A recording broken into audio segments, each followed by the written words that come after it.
आज आपण एक नवीन टॉपिक घेऊन आलो आहोत, speed time distance. Speed time distance याला वेग, वेळ, अंतर किंवा काळ वेळ अंतर किंवा काही म्हणलं तरी चालतं. ठीक आहे, स्पीड टाइम आणि डिस्टन्स. आपण क्वेश्चनला सुरू करण्याच्या आधी काही फक्त थिअरीज बघून घेऊयात की ठीक आहे, की ज्याच्यामध्ये म्हणजे हे कधी एकमेकांच्या समानुपाती, व्यस्तानुपाती वगैरे असे असतात. ठीक आहे, बघा आता समजा मी असं म्हणालो की म्हणजे स्पीड जर का कॉन्स्टंट ठेवली, राईट, स्पीड जर का मी कॉन्स्टंट ठेवलेली आहे, राईट, बघा इकडे स्पीड जर का माझी कॉन्स्टंट आहे, राईट, तर मी जर का वेळ वाढवली, ही जी वेळ, थांबा एक नीट पद्धतीने लिहिता येईल. बघा हा वेग आहे, वेळ आहे आणि हे अंतर आहे, राईट, वेळ, वेग, अंतर. जर का मी स्पीड कॉन्स्टंट ठेवली, राईट, 60 ची स्पीड ठेवलेली आहे आपण, मी इथे घेतो 60 ची स्पीड, 80 ची स्पीड आणि आपलं डिस्टन्स आपण 240 पकडू आपल्या गणितासाठी, राईट. जर का ह्या गोष्टी जर का मी स्पीड कॉन्स्टंट ठेवलेली आहे, राईट, तर जर का मी त्याच्यासाठी वेळ वाढवला तर अंतर सुद्धा माझं वाढेल. बरोबर आहे. एक गोष्ट वाढली म्हणजे दुसरी गोष्ट वाढली, तेव्हा आपण काय फॉर्म्युला वापरत असतो की क्रॉस मल्टिप्लिकेशन, राईट. म्हणजे माझ्या एवढ्याला एवढं तर माझ्या इतक्याला किती, राईट. हे असं आपण करतो, माझ्या एवढ्याला एवढं तर माझ्या एवढ्याला किती. मग मी यालाच सांगितलं होतं तुम्हाला काय करायचं की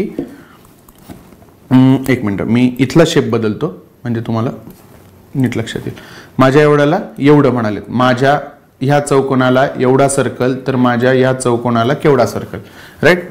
ह्या दोघांचं आपल्याला युनिट सेम पाहिजे असतं, हे तुम्हाला वारंवार प्रत्येक वेळेस सांगितलेलं आहे. ह्या खालच्या दोघांचं युनिट सेम पाहिजे, आपल्याला युनिट सेम पाहिजे, राईट. त्याच्यानंतर मग हे केव्हा घडतं, जेव्हा ते दोघं जण समप्रमाणात असतील, एक जण वाढतोय तेव्हा दुसराही वाढतोय, राईट. आता ह्याच उदाहरणामध्ये आपण येऊयात. या उदाहरणामध्ये काय की जर का मी स्पीड कॉन्स्टंट ठेवलेली आहे, 60 ची स्पीड आहे माझी, राईट. ओके, हे इथपर्यंत आहे. जर का स्पीड माझी 60च आहे, मी जर का आधी 3 तास जात असेल 60च्या स्पीडनी तर किती अंतर कापणार आहे मी, 180. बरोबर आहे. वेळ वाढवला म्हणजे किती, 4 तास दिले तर किती जाणार आहे, 240. 5 तास जर का दिले तर किती जाणार आहे, 300 किलोमीटर. आणि वेग काय माझा कॉन्स्टंट आहे, तो किती आहे, 60 आहे, राईट. जर का वेग कॉन्स्टंट असेल तर वेळ जर का वाढला तर अंतर सुद्धा माझं अल्टिमेटली वाढणार आहे, राईट.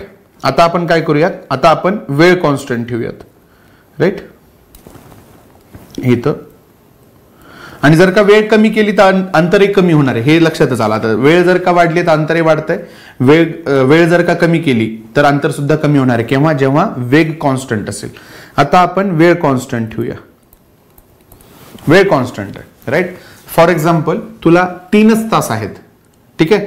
मग तू तुझ्या गाडीचा स्पीड जर का 3च तास, वेळ जर का कॉन्स्टंट 3च तास ठेवलेली आहे, राईट. जर का तू गाडीचा स्पीड 40चा ठेवलास तर किती जाणार आहेस, 120 किलोमीटर. जर का 60चा ठेवला तर किती जाणार आहे, 180 किलोमीटर. बरोबर आहे. जर का तू 100चा स्पीड ठेवलास तर तू किती जाणार आहेस, 300 किलोमीटर. म्हणजे काय झालं, जर का मी वेळ कॉन्स्टंट ठेवलाय तर जर का मी वेग वाढवला तर माझं डिस्टन्स सुद्धा वाढणार आहे. हे येतंय लक्षात. डिस्टन्स सुद्धा वाढणार आहे केव्हा, जर का मी वेळ कॉन्स्टंट ठेवलेला आहे तर, राईट. आलं लक्षात. आता आपण काय करूयात की आपण डिस्टन्स कॉन्स्टंट ठेवूयात. डिस्टन्स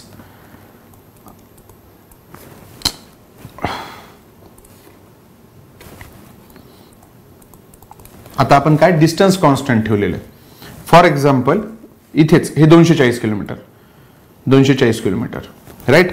जर का मी स्पीड वाढवला तर मला वेळ कमी लागणार आहे, केव्हा, डिस्टन्स कॉन्स्टंट असेल तर. आलं लक्षात.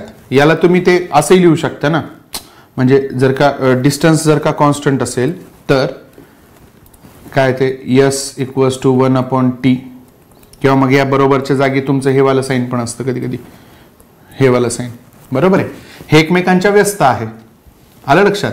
जर का हे इन्व्हर्सली प्रोपोर्शनल आणि डायरेक्टली प्रोपोर्शनल असं तुम्ही म्हणता त्यांना, राईट. हे इन्व्हर्सली प्रोपोर्शनल झालं. एक गोष्ट वाढतीये तेव्हा दुसरी गोष्ट कमी होतीये, राईट. हा खालचा बाण विचित्र दिसत असेल तुम्हाला. हा बघा आता, जर का 240 किलोमीटरच आहे माझं अंतर, 30च्या स्पीडनी गेलो तर किती तास लागणार आहेत? 8. 40च्या स्पीडनी गेलो तर 6. वाढलं ना, स्पीड वाढला की टाइम कमी झालेला दिसतोय इकडे, राईट. जर का मी 50च्या स्पीडने गेलो तर किती वेळ लागणार आहे? एक मिनिट, 50च्या स्पीड नको, एवढं नको आपण याच्यामध्ये जायला, फ्रॅक्शन किंवा पॉईंटमध्ये वगैरे. 60च्या स्पीडने गेलो तर 4 तास लागणार आहे, बरोबर आहे. येते लक्षात. ह्या अशा गोष्टी बदलत राहतात तिथे, ओके. तसं तर 50ही काढू शकतो ना. 50च्या स्पीडने गेलो तर नाही, एक मिनिट, 80च्या स्पीडने गेलो तर 3 तास वगैरे असं, राईट. लक्षात येते. जर का इकडे मी स्पीड वाढवलाय, राईट, जर का मी स्पीड इकडे वाढवलेला आहे तर इकडे डिस्टन्स वेळ कसा लागतोय? कमी कमी लागतोय, बरोबर आहे. जर का इकडे मी स्पीड असं कमी कमी करत गेलो तर मला वेळ जास्त जास्त लागणार आहे. आलं. ही थिअरी फक्त एकदा तुम्ही लक्षात घ्या, मग तुम्हाला समजणं सोपं जाईल, ठीक आहे, राईट. समजणं सोपं जाईल. फक्त एकदा बघायचं की जर का वेग कॉन्स्टंट ठेवलाय मी, फॉर एक्झाम्पल वेग मला एक ठरवून दिलेला आहे, मला ह्या स्पीडनी जायचंय. मी जर का जास्त वेळ गाडी चालवली त्या स्पीडनी तर मी जास्त अंतर कापणार आहे, बरोबर आहे. जर का मी वेळ कॉन्स्टंट ठेवलेला आहे, मला 3च तास दिलेले आहेत, 3 तासामध्ये मी जास्त स्पीडनी गाडी पळवली तर जास्त अंतर मी कापणार आहे. आणि किंवा जर का अंतर कॉन्स्टंट ठेवलेलं आहे, राईट, अंतर जर का आपलं कॉन्स्टंट आहे, म्हणजे फॉर एक्झाम्पल मी जर का इथे एलसीएम पकडतो, आपलं ते काळकाम वेगवाला, बरोबर आहे. एलसीएम आपण एक सेम ठेवलेला असतो, पण एक जण 10 दिवसात खातो, एक जण 15 दिवसात खातो. तर जो 10 दिवसात खातो त्याला जास्त जास्त खायला लागणार, म्हणजे त्याची इफिशियन्सी जास्त ठेवावी लागेल, राईट. आपण थोडंसं ऑब्स्क्युअर जातोय टॉपिकपेक्षा, पण रिलेटेड आहे म्हणून.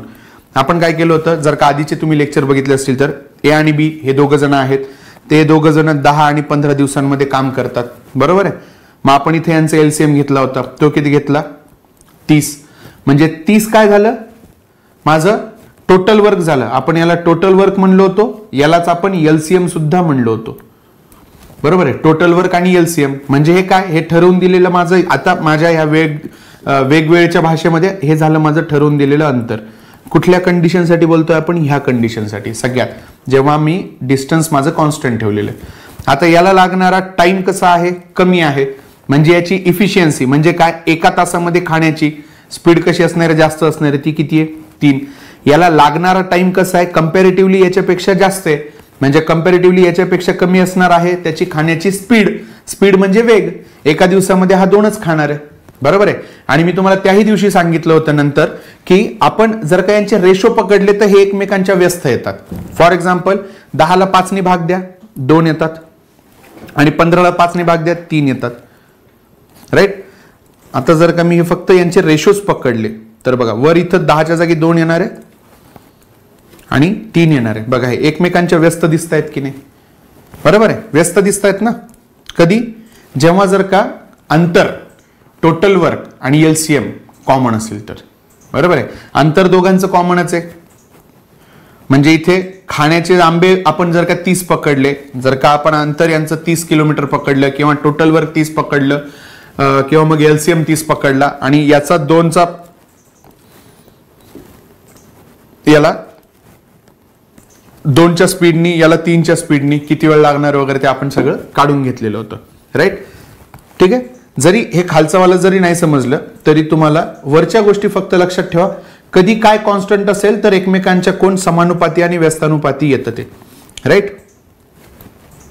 हा, आणि तुम्हाला तेव्हाही सांगितलं होतं मी, जेव्हा समानुपाती आणि व्यस्तानुपाती असेल तर, की जर का एक वाढून दुसरा वाढत असेल, एक मिनिट इथं दाखवतो मी तुम्हाला. फॉर एक्झाम्पल इथे एक जण वाढून जर का दुसराही वाढत असेल तेव्हा आपण ही वाली थिअरी वापरली होती, ही वाली थिअरी. तर माझ्या एवढ्या चौकोनाला किती? मग मी यालाच काय सांगितलं होतं तुम्हाला की तुम्ही असं करा म्हणून. माझ्या एवढ्या चौकोनाला, हा एवढा सर्कल म्हणतात, तर माझ्या एवढ्या चौकोनाला किती होईल? बरोबर आहे.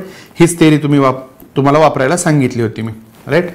पण जर का एक वाढून दुसरा कमी होत असेल केव्हा, म्हणजे डिस्टन्स कॉन्स्टंट आहे आणि तुमचा वेग आणि वेळ हे एकमेकांच्या व्यस्तानुपाती असणार, तेव्हा काय असणार आहे, तेव्हा हा वाला फॉर्म्युला असणार आहे. फॉर एक्झाम्पल आपण 240 किलोमीटर अंतर कॉमन ठेवलं होतं. जर का 60 ची स्पीड असेल तर किती तास लागणार आहेत, 4. बरोबर आहे. आणि जर का 80 ची स्पीड असेल तर किती तास लागणार आहेत, 3. साइन चौक 24 आणि तो 0 कॉमन म्हणजे 240 बरोबर 80 त्रिक 240. तेव्हा हा फॉर्म्युला वापरायचा इथला वाला. मग ते आपण कुठे वापरले होते की इतके इतके व्यक्ती इतके इतके तास इतके इतके दिवस करून एक काम करतात, तर मग आपण तिथे चेंज केले होते. राईट. मॅन पॉवर चेंज केली होती की जर का माणसं कमी केले तर ऑब्व्हियसली वेळ जास्त लागणार आहे. बरोबर आहे. तेव्हा आपण ह्या फॉर्म्युल्यामध्ये गणित सोडवलेली आहेत. मागचे लेक्चर्स तुम्ही एकदा जाऊन चेक करू शकता. ओके. हे तर झालं आता आपण इथल्यापर्यंत थेरोटिकल पर्यंत. राईट. आता बघा. ओके. हे इतकं झालं. राईट. इथपर्यंत समजून सांगितलं आता की कधी कधी काय काय करायचं ते. आता काय करा, एकदा हवं तर एकदा नीट बघून घ्या, उतरवून घ्या. राईट. वेग वेळ अंतर.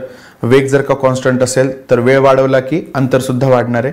वेळ कॉन्स्टंट असली वेग वाढवला तर अंतर सुद्धा वाढणार आहे. आणि जर का अंतर कॉन्स्टंट असेल तर इथं फक्त हा चेंज होतो एवढा की वेग वाढवला तर काळ कमी लागणार, म्हणजे वेळ कमी लागणार आहे आपल्याला. राईट. आणि त्याच्यानंतर केव्हा कधी काय काय वापरायचं ते मी तुम्हाला इथं सांगितलेलं आहे. राईट. हे दोन्ही गोष्टी एकच आहेत. ह्या दोन्ही गोष्टी हे एकच आहे. याच्याने जा शेवटी याच्यानंतर तुम्ही तिरकस गुणाकार करून तुम्हाला ह्याच्याच टॉपिकमध्ये दिसते, हे असंच काहीतरी केलेलं दिसतं तुम्ही. ते एवढं करण्यापेक्षा डायरेक्ट त्या स्टेपला यायचं. ते कसं यायचं तुम्हाला सांगितलं. या दोघांचं युनिट सेम पाहिजे. वारंवार सांगतोय कारण की ह्याच गोष्टी खूप मिस्टेक करतात पोरं. राईट. आणि हे जर का एक वाढून दुसरी कमी होत असेल तर मग हा वाला फॉर्म्युला, एक जण वाढते दुसरं जण कमी होतं. राईट. आता आपण नेमक्या थिअरीवर येऊया त्याच्या, की ते जे तुम्ही 5/18 आणि 18/5 ते करता ते कधी कधी ठीक आहे, ज्यांना जमते कॅल्क्युलेशन वाढवायचे त्यांनी वाढवायला काही हरकत नाहीये. पण जर का आपण ते शॉर्ट मध्ये जरी करू शकलो तरी करू शकतो आपण, म्हणजे करायचं जरी ठरवलं तरी करता येतं. राईट. बघा आता ते 5/18 येतात कुठून, कशासाठी वगैरे ते बघूयात. फॉर एक्झाम्पल जर का मी असं म्हणालो 1 किलोमीटर प्रति तास. राईट. याला मला कन्व्हर्ट करायचंय, एकला राहू दे इथे, किलोमीटर प्रति तास याला मला मीटर पर सेकंद मध्ये कन्व्हर्ट करायचं असतं. मीटर पर मिनिट येत नाही, आलं जरी तरी त्याला सेकंदांमध्ये कन्व्हर्ट करून घ्यायचं, मीटर पर सेकंद. राईट. आता मला सांगा 1 किलोमीटर म्हणजे किती मीटर, तर 1000 मीटर. बरोबर आहे. 1000 मीटर म्हणजे 1 किलोमीटर. 1 किलोमीटर आहे, मी इथं 1000 मीटर लिहितो. आता जर का 1 करायचं झालं तर 1000 मीटर झाले. बरोबर आहे. 1 तास म्हणजे किती सेकंद, 3600 सेकंद. 60 मिनिटं एका मिनिटामध्ये 60 सेकंद, म्हणजे 60 गुणिले 60 3600 सेकंद. बरोबर आहे. आता तुम्ही काय करता, ह्या हे 2 झिरो, हे 2 वरचे झिरो कट करता. राईट. मग आता ह्या 10ला भाग देता 2नी, ते किती आले 5. आणि या 36ला भाग देऊन तुम्ही किती करता इथे 18. म्हणजे 1 किलोमीटर प्रति तास म्हणजे किती, तर 5 मीटर प्रति 18 सेकंद असा त्याचा अर्थ होतो. मग किलोमीटर पर सेकंदचं तुम्ही कन्व्हर्ट करताना प्रत्येक वेळेस 5/18 5/18 5/18 करता. बरोबर आहे. ठीक आहे. मी काय म्हणतो की जर का ठीक आहे, हे आहे, हे फुल प्रूफ आहे, बरोबर आहे, ठीक आहे, तुम्हाला सवय पण या गोष्टींची आहे, काही दुमत नाही त्याच्यामध्ये. पण जर का मी असं केलं की याला वर घेतो, हे न खोडता, मी जर का असं केलं की दर हे 1000 मीटरला आपण 3600 सेकंद लावत होतो. बरोबर आहे. मी काय म्हणतो, हे वरचे 2 शून्य हे 2 शून्य कट करून टाका आणि तेवढेच राहू द्या ना. बरोबर आहे. फॉर एक्झाम्पल जर का मी असं म्हणालो इथे की हे 1 कट करून मी म्हणालो 36 किलोमीटर पर आवरचं तुम्ही मीटर पर सेकंद मध्ये काढा. बरोबर आहे. मग तुम्ही काय करताल की हेच करताल, 36 गुणिले 5/18. मग 18नी 36ला भाग देताल ते येईल 2, 18 दुने 36, मग 5 दुने हे 10 करताल. बरोबर आहे. हे असं काहीसं तुम्ही करणार आहात. पण मी काय म्हणतो की जर का आपण असं केलं की की माझ्या पद्धतीनुसार आपण हे इथे जर का 36 ठेवलं, 36 किलोमीटर पर आवरचं मी मीटर पर सेकंद मध्ये मला हवंय, बरोबर आहे. मग मी काय सांगणार की दर 36 सेकंदाला किती झाले हे दर, आता हे 0 कटून गेले ना, 0 कट झाले, म्हणजे आता काय झालं 36 गुणिले 10, दर 36 सेकंदाला, थोडंसं खाली लिहितो, अरे यार थोडंसं खाली लिहितो मी म्हणजे तुम्हाला नीट लक्षात येईल ती गोष्ट. याचाच अर्थ काय झाला की दर 36 सेकंदांना माझे किती मीटर जाते गाडी, 360 मीटर. हे सगळ्यात सोपं आहे, राईट. आता तुम्हाला पर सेकंदचं काढायचंय, बरोबर आहे, एका सेकंदाचं काढायचंय तुम्हाला. आलं ना, 36च्या किती पट आहे हे, 10 पट. 36 आणि हे 36 कट झाले म्हणजे उरले काय, प्रति एका सेकंदाला 10 मीटर. हा 0 असेल तसा, आणि 36 कट झाले म्हणजे 1 0 10, एका सेकंदाला 10 मीटर. हे खूप सोपं पडतं. येणाऱ्या उदाहरणांमध्ये मी तुम्हाला अजून सोप्या पद्धतीने करून सांगेल, जेव्हा जसे जसे उदाहरणं येतील. ह्यात सिंपल एका टॉपिकवर आयोग असा तर प्रश्न विचारणारच नाही तुम्हाला, पण विचारलेल्या प्रश्नांना ह्या पद्धतीतून कसं पोहोचायचं सोप्यात सोप्पं आणि कमी वेळेमध्ये, हे तुम्हाला मी सांगतो. पुढच्या लेक्चर्स पासून आपण याच्यावरची उदाहरणं बघूयात. ठीक आहे, धन्यवाद.